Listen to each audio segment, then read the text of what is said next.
Olá, neste vídeo vamos falar sobre trabalho colaborativo e integrado.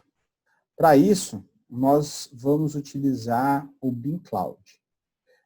O BIM Cloud nada mais é do que um programa que a gente instala no nosso servidor e através desse programa a gente vai fazer todo o gerenciamento dos projetos do escritório, toda a gestão dos projetos.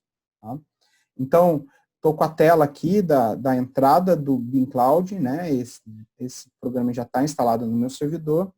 Então, vou entrar aqui.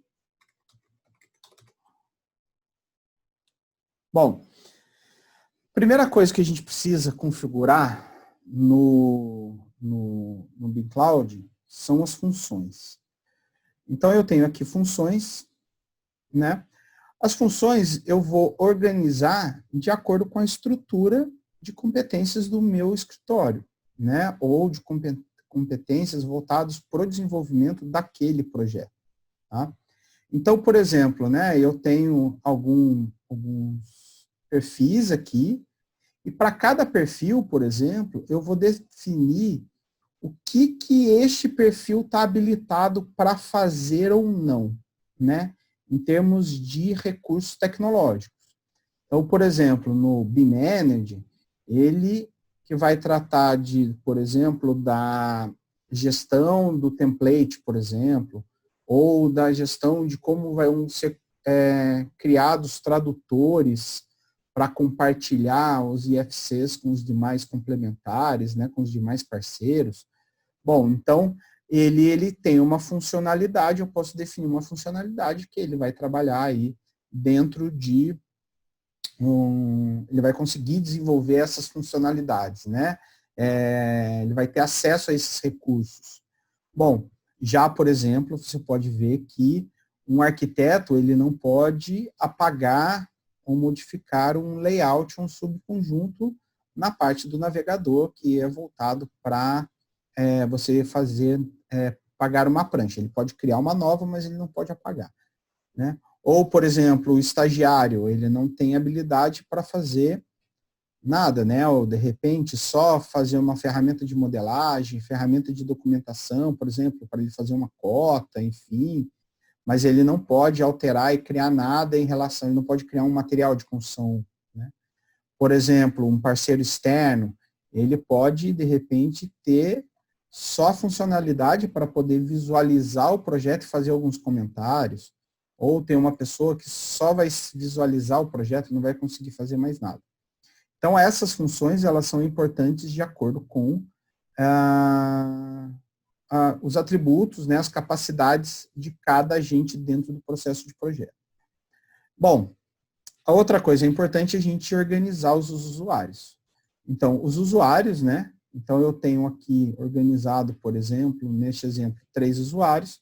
Então, eu tenho o usuário 1, onde eu vou determinar, né, o nome, o login dele, um e-mail específico e qual é o papel de gestão dele, né? A gente tem aqui, vou editar aqui, ó, a gente tem no papel de gestão, a gente, por exemplo, não definido, se ele não tiver papel de gestão nenhum, ele pode ser um administrador de projeto, então ele, né, no caso, se fosse um coordenador, ele poderia ser um administrador de projeto, ou pode ser um administrador de servidor, tá?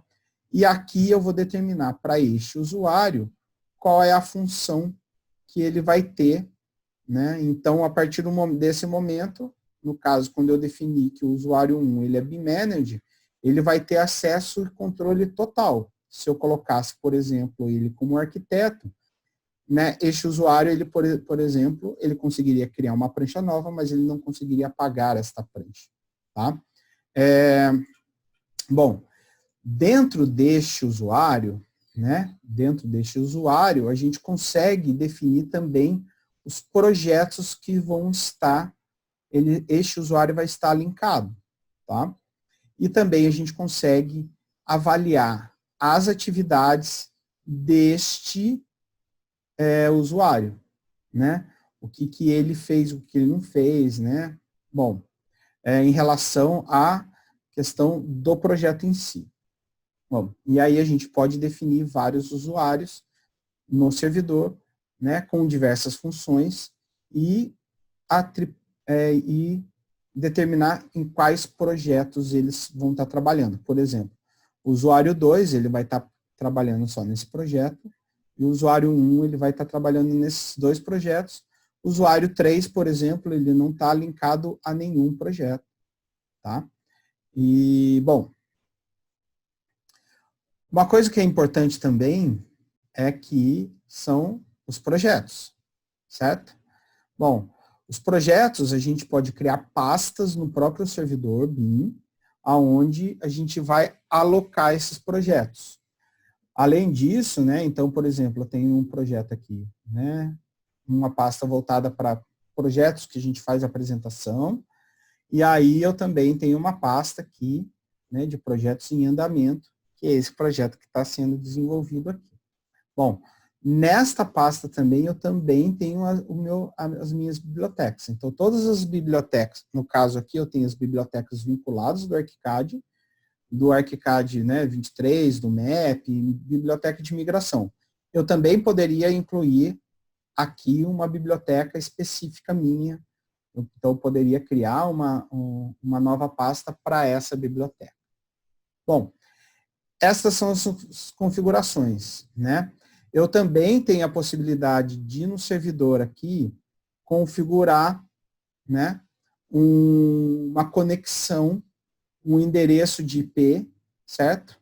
Aonde eu, neste caso aqui, não está configurado, mas eu poderia configurar um endereço de IP, eu pego no meu próprio, posso instalar um VPN e através desse VPN abrir um endereço de conexão através desse IP para que qualquer pessoa remotamente que não esteja trabalhando dentro do meu espaço físico com acesso à minha rede, ele pode acessar o servidor. Tá? Então, a gente tem uma funcionalidade muito grande, um potencial muito grande aí para a gente conseguir desenvolver trabalhos colaborativos e remotos. Bom, a explicação do BIM Server, ela se dá por aqui.